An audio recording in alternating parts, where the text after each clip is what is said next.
back. Welcome to another episode on Writing Theatre. And with me in the studio are If you're a first-time viewer, welcome to the show. And if you've been joining us on this program, we say thank you and keep staying tuned to the program. On today's edition of Writing Theatre, we'll be discussing a fantastic and controversial topic, which is, should federal government subsidize pilgrimages and give loan to students? Joining me in the studio also are a few experts on this field. We will go on a quick break. We'll be right back. Black, it's not dark, it's bright. Black is bold. Welcome back to the show. And for the sake of those who are just joining, the topic for conversation is, should government subsidize pilgrimages and give loans to students? Let me introduce to you the experts that will be joining us in the studio today. We have Alhaji Musa Babalola. He's a religious leader. And we also have a student, Idowu Omodolapo. I think it's best that government give loan to students and subsidize pilgrimages. To the best of my knowledge, I feel it's not right. To the best of my knowledge, because when these people wanted to campaign during the election, they said education is going to be free, definitely going to be free. So where was the idea of giving loans to students come in? I am a bit confused, sincerely. If Toyosi and Dami will agree with me, am I right that when they were campaigning and we wanted to elect them, they said education is going to be free, right? So why now do they have to tell us that they are giving students loan? Because it's actually not necessary. I do not see the need for it. Necessary is not even the word. It is just out of it. It is uncalled for. We know how the school system is. The school system is even already fucked up. Not to not talk of now adding loans to it. Okay, let's put the school system aside again. Let's imagine I graduate and then there's no job for me outside. Then how do I repay the loan that I took while I was in school? In fact, I totally agree with what you have said, because I even have a friend that wanted to pay school fees. He had to go and borrow money from fair money and started running around because he could not pay the school fees. Can you imagine? So how can I be going to school and still, how will I struggling to even pay loan? How will the loan appreciate? Imagine. I borrowed loan, I still did not come out in flying colors. It all really needs to make sense at this point. It's because it does not even make any sense. Let's hear from Alhaji Musa. I am Musa Tolia Babalola. I'm a Muslim by profession, and here in Nigeria, I'm the Imam, MSSN, NIJ chapter. Even in a lifetime, not be able to satisfy the fifth pillar of Islam, which is Hajj. Though it's obligatory, it's compulsory, but if you don't have the means, then you can't, and you're not expected to go a borrowing or go and lend some money to go for Hajj. No. You don't have the money, you don't go. You don't have the wherewithal, you don't go. Now there are conditions too for those who even have the money to go to Hajj. For example, Hajj is actually observed in the last month in Islamic year. That's talking about the 12th month. We call it Dhul Hijjah. That's the last month, the 12th month in Islamic calendar. That's when we go for the Hajj pilgrimage. Now, if you have the wherewithal to go for Hajj, there are conditions also that you need to meet. For example, if they say Hajj this year is 7 million naira, and you have that 7 million naira, that means you're qualified to go to Hajj. But you are still not qualified if you cannot meet other requirements, other conditions. And what are the other conditions? Number one, if you have that exact amount to go for Hajj, you will need to look at your family. Your family person you are going for Hajj, you need to drop some money at home, because it's in that 12th month, the month of Hajj, that we also celebrate our Eid al-Adha, that festival of sacrifice, that we slaughter rams, animals that you can afford. So while you are at Hajj in holy pilgrimage in Mecca, that's in Saudi Arabia, your family back here are supposed to celebrate the Eid. So if they don't have what it takes to celebrate the Eid, you can't go for Hajj. You'll have to leave money at home for them to go. So if you have exactly perhaps 7 million naira that will take you to Hajj, you cannot go if you don't leave something at home for them. So you will have to have more than that so that you make your family comfortable at home before you go for the holy pilgrimage. That is one. Two, if you're not healthy, you're not supposed to go. If you're pregnant, you're not supposed to go. A menstruating woman is not supposed to go for Hajj. You understand? And now, apart from that, if you're indebted, how do you go for Hajj? If you're indebted, you can't go for Hajj. And you cannot borrow money to go to Hajj. Yes, another aspect, you can get sponsorship, which is part of the things you're asking. Can be sponsored, not even subsidizing, and you can be sponsored. You can have somebody who has the wealth and says, okay, I'm picking 5, 6, 7 people, I'm sponsoring them to go and perform the holy pilgrimage. But you need to sacrifice the conditions. Now, Hajj is also meant for adult Muslims who are also sane, somebody who has his sanity in place. That is the person that can go for Hajj. But the most important thing is, those who have the means are the ones that Allah is saying Hajj is made compulsory, is obligatory for. Subsidizing Hajj is something that suddenly became an afterthought. Rather. Why? Because recently there's some developments that came up. Hajj was supposed to be certain amount. All of a sudden, people made deposits, and then because of the issue of dollar going up, it went beyond the reach of so many people. And so they were asked to pay additional 1.7 or thereabout million. And people were confused, and people were, there was confusion. Where do we get this extra 1.something million from? And so it became like you have a particular slot that Saudi Arabia gives to countries. So we have already been given our slot. And the way it is now, the slot is going to definitely come down. That means few people are going to go for Hajj. That means the slot is just going to waste. And so they needed to fill the slot. Okay. Part of those things informed the subsidization that, okay, let us subsidize. Subsidize simply means government is bringing in money, to add to what people will have. Those who cannot measure up. If you don't have enough people to fill the slots, no problem. It's for your country. Okay. So whoever does not pass, if you have, for example, 70,000 slots, that means you're talking about 70,000 people going for Hajj.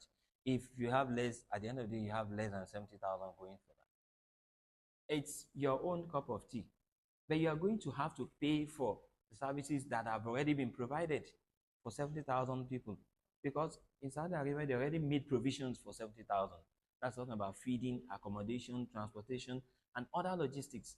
So if you come with 30,000, for example, of course you're going to pay for 40,000, whether you bring your people or your people could not come, because it's fixed. That for them to have proper administration, they're going to create lapses. So that money you're going to pay it, whether your people are able to come or not. So you need to fill that. You need to fill the slot. Okay. Now, a few years ago, government actually came up to say it is pointless, it is baseless to sponsor people to Hajj or even subsidize. But now, I think the reality on ground is they really need to do it now. Left to me, well, government can decide to do one thing today and then decide to change it. If they have reason for doing that, automatically they will have reason to do for Christian pilgrimage as well. But the most important thing is government is supposed to give good governance, and then governance that has human face. And so when there's crisis, government should step in. This is like a crisis period. So for the government to step in, it's a welcome development. You look at fairness. Some people will argue that in a country like ours, we have multi-religion, multi-ethnic, multi-this, multi-that. And then we can't just be talking about Christians and Muslims, in the country. How about other people who practice other beliefs. But the truth of the matter is, those who practice other beliefs are probably not in government. And so you have Muslim Christians in government, most of the time calling shots in politics, political offices, and all that. But what will happen is, for those who are non-Muslims or Christians, they don't have that obligation to go for pilgrimage. But the government will meet them halfway, see what they're trying to do, and give them, like equal support as well in whatever they're trying to do. But that is left to government and those who don't fall within the bracket of either being Muslims or Christian. But subsidizing Hajj, it's just like subsidizing fuel, it's like subsidizing every basic necessities. It's a necessity for Muslims. And it's even a core mandate, it's an obligation in Islam for you to go for Hajj.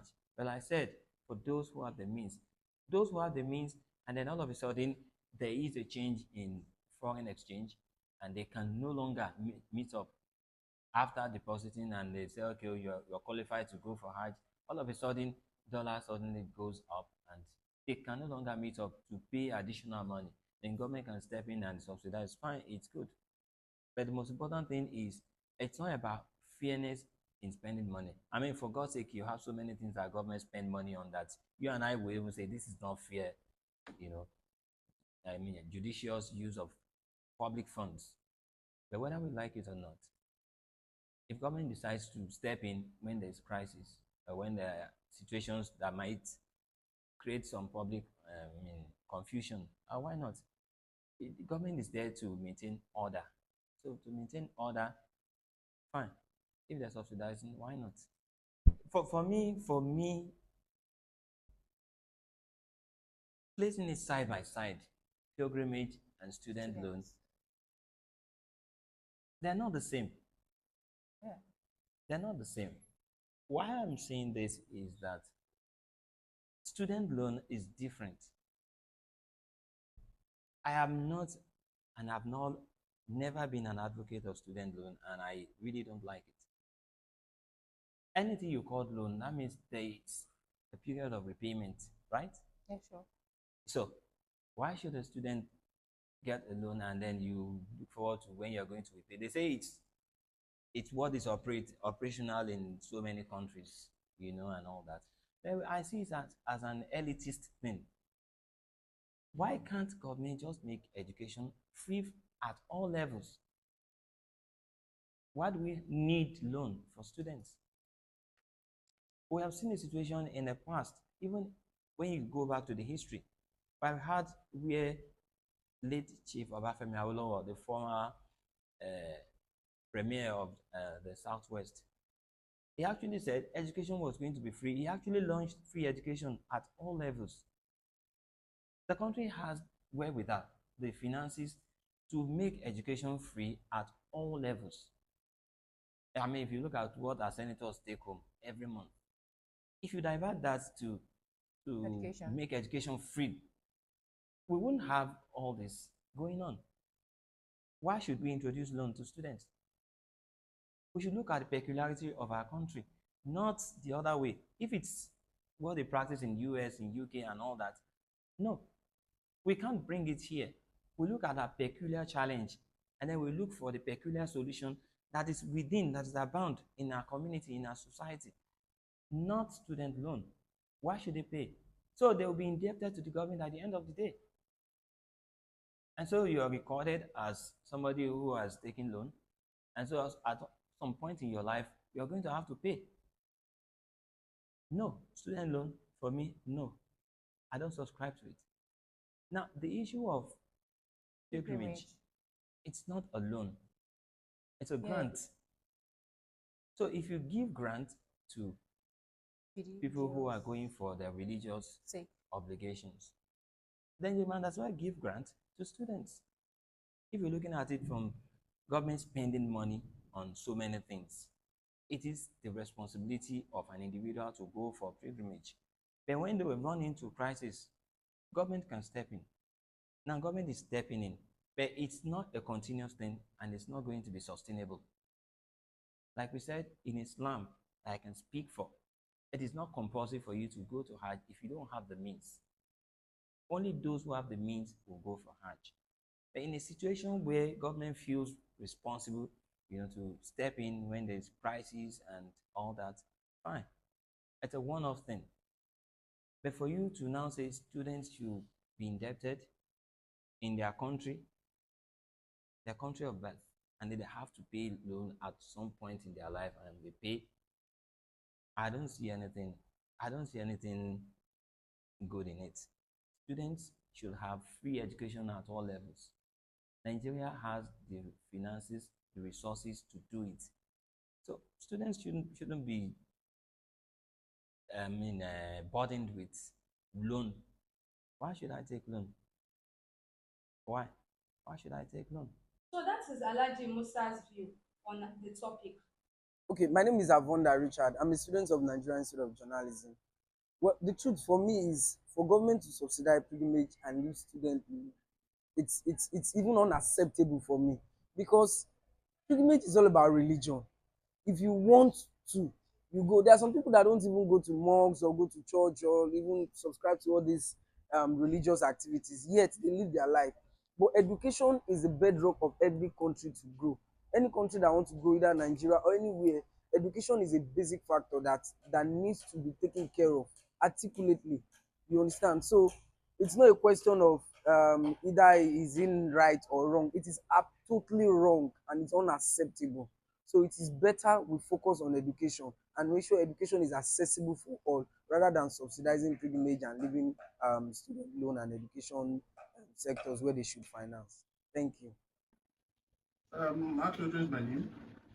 Um, I don't think there's any justification for the government to give loan to subsidize those people traveling for pilgrimage.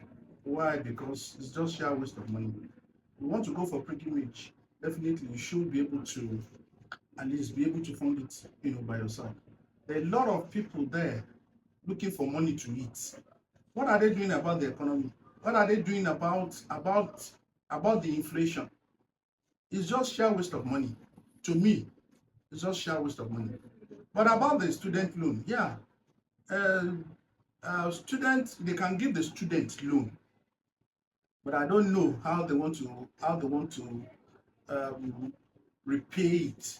How long will they give the student to repay the loan? Then who will see that those loans are repaid? If nothing is done, then definitely that is also going to go down the drain. Well, to me, it's just a way to how do I put it now? To steal money is an avenue to steal money. Those two ventures is an avenue to, because at the end of the day, you won't have they won't be able to say how much you will spend, how much was given out. And once this is not done, then there won't be any accountability. Look at that period when the COVID period, all the monies that were taken during that period, all the loans, all the all the money that was given, where is the money? So a lot of people have taken, they are fat, they've made fat, on those money. So to me, to a certain extent, for the students, yes, because it will help them in their pursuit of their education. But for the pilgrimage, I just think that that's just sheer waste of money. That's just my own candid opinion. Thank you. I even want to add something.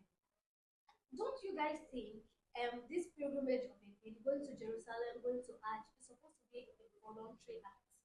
Something that it is when you are enough. It is like It a is not by service force. to God. So it should be voluntary. It should be when you have enough. It should be from your pocket. Since it's a service to God, you are offering a service to God. You want to do something special for God by going there or going to request for something. Don't you guys feel it's supposed to be something that you should be able to cater for? In this angle, we are giving subsidy to the pilgrimages. That is those that are going for Hajj, Jerusalem. What about the idol worshippers? Okay. They pay taxes too. Because they What want about the atheists? They pay taxes. I feel that this loan of 18 sef, a lot of people have not even received the loan yet. We are just still talking about it. Do you Even how even are we sure? How are we even sure that That they they are have even been going able to to receive receive the it. loan? have you seen the requirements to take the loan? It is ridiculous. They will ask you to go and Of bring your. course, They will ask you to Nigeria, go my and bring your country. dead great grandfather's DNA. It is Nigeria, our country. It's just so ridiculous. Do you get? Because why? But let's just hear the view of Omodolapo, a student. Mariam. I am a student of the Nigerian Institute of Journalism. So about the students' loan, I think the major benefit is that students get to pay their fees on time because financial problem is number one in Nigeria. That's the major benefit. And secondly, a lot of people who almost gave up on education finally see a light. Let's say a light at the end of the tunnel like they usually see. So that's the major benefit to me. The drawback, I think most Nigerians, based on their habits as Nigerians, might find it difficult to repay the loans, whether it's gradually or maybe in installments or in years. Nigerians have the habit of taking things for granted, so the student's loan might not go as planned, except other measures are in place to tackle it.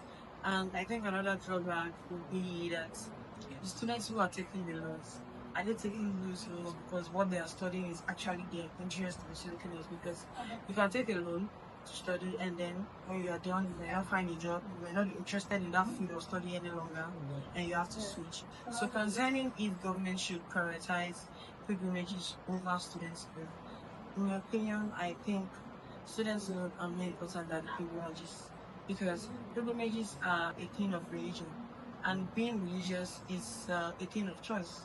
Nobody is being forced to be a Christian or a Muslim or a traditionalist. So if you are going on Hajj or Jerusalem tour or anything, it should be from your pocket. It should be because you are prepared to do that based on your choice. Education is not actually a thing of choice per se. It's something that every human should have. It is like a priority. I'm not even saying not like, it is a priority. So education should be more important than privileges, in my opinion. People should be allowed to study. And in case they are unable to do that by themselves, students need is to come in as a form of support for them. Okay? Honestly, nothing is fair to everybody in the whole world. Not everybody will have everything they want. Not everyone will get what they actually want in life. Not because they are not trying, but because that's the way life is. So I don't think it's possible for the government to be fair to everybody. The government can try their best to divert from maybe educational sector to like religious. I don't know. I think pilgrimage should be categorized under tourism. So they can choose to prioritize tourism over education, but I think education is more better. How can they be fair? Being fair in this case is that they should actually give more priority to the education sector. When we have more educated people, there will be lesser unemployed people. With that, there will be more money, and I think that the finances of people will be upgraded and the economy will be better. That way, an educated person who is also religious can decide to go on pilgrimages and come back based on their income, based on their choice. But in the case of saying that pilgrimages should be more of importance, so what we are saying is people should not study, they should just become imams, pastors, archbishops. No offense, those things are good. Those should I call them professionals? They are good, but that's not the main thing. If you're not educated, you can't read the Bible, you can't read the Quran, you have to learn it. So education is still the basis of everything we're talking about. Usually Nigeria is known to have different policies about different matters. I'm not so understand the politics because I'm kind of apathetic to it. But still, I think subsidizing pilgrimages is not the right thing, in my opinion. Because, like I said earlier, religion is a thing of choice. Nobody's forcing you to choose a particular religion. You knew the requirements of the religion before becoming a Muslim or a Christian or a traditionalist. So whatever the religion is demanding from you is not our fault, it's not anyone's fault. So I don't think there's any solid reason behind it, except maybe they just want to use it as a way of maybe they're nothing funds, I don't know, or something else. I can't think of anything that is good enough as a reason for them to subsidize pilgrimages and they're not really putting much effort into students' lives. I believe Dolapo said it all, because that's basically everything we have been saying, going back and forth on this controversial issue since we started this program. My name is Bristol Olaniwaju. In reference to the question, if Nigerian government should subsidize the pilgrimages and give loans to the students, well, in my own view, Nigeria, as it were, is typical of our different beliefs, religion, and diversity. Nigeria, we are more sensitive to religion aspects, and in that sense, Nigeria will surely give priority to religion issues. That is my own justification why Nigerian government will prefer giving incentive to the pilgrimages compared to the education aspect. You can, on several occasions, you see many wars that have happened in Nigeria. You see that they are most triggered based on religion disagreements. Nigeria is a country whereby more priority is not given to education, taking cognizance of the number of senators we have in the National Assembly. How many are highly qualified? You see some with O level, some doesn't even have O level. They are there in the National Assembly deciding the fate and the destiny of Nigerians. So in that sense, that is my own justification why Nigerian government will give priority to pilgrimages than the student loan. Thank you. The responsibility of the government, whether at the local, state, or federal level, to take care of its citizens.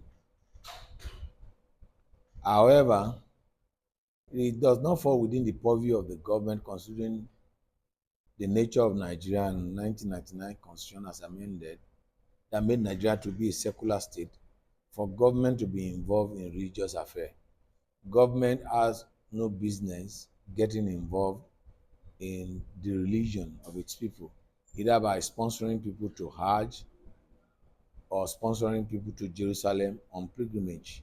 Is an irresponsible act on the part of government, and as far as I'm concerned, it's an attempt to to corruptly enrich those that are involved in that particular area.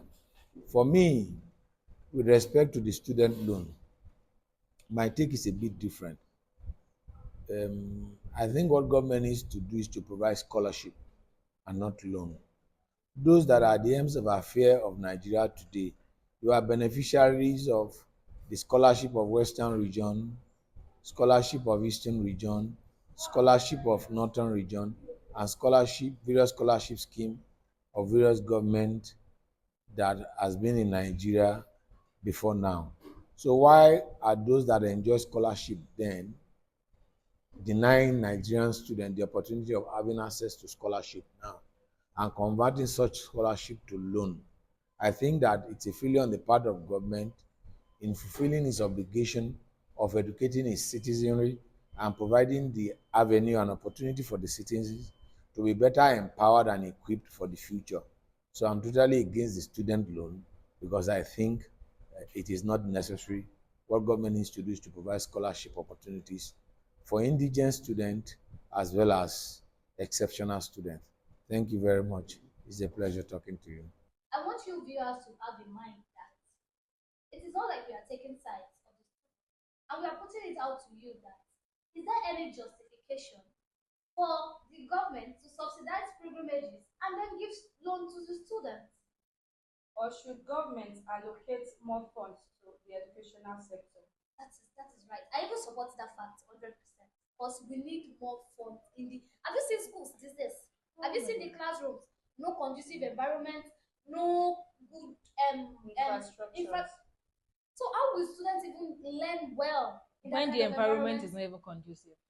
That is just it. And I want everybody, I want to implore the citizens, pay your tax When due. Very so important. that we are going to have we are going to be able to call the government out when they are not doing what they're supposed to do. when they are not doing what they're supposed to do, we'll be able to call them out. Since we have been paying our tax, we are paying all our dues, and all the revenue they have been generating is going to the right cause. So if they are not now doing what they are supposed to do, then we know what to do. Then we can call them out. Then we can say we don't want them in office again. That is when we have the right to speak up for ourselves, for our children, for the future of tomorrow, for the future of Nigeria. So thank you so much, guys. We've come to the end of the show. And for viewers, please drop your comments. I want to hear your opinion on this controversial issue in the comment section. Hit the like button and please subscribe to this page. And share, yes. Writing. Cheers. I remain your host, Kolawole Damilola, and my co-host, Olaiwola Tomilola. Oladipupo Omotoyasi. Bye.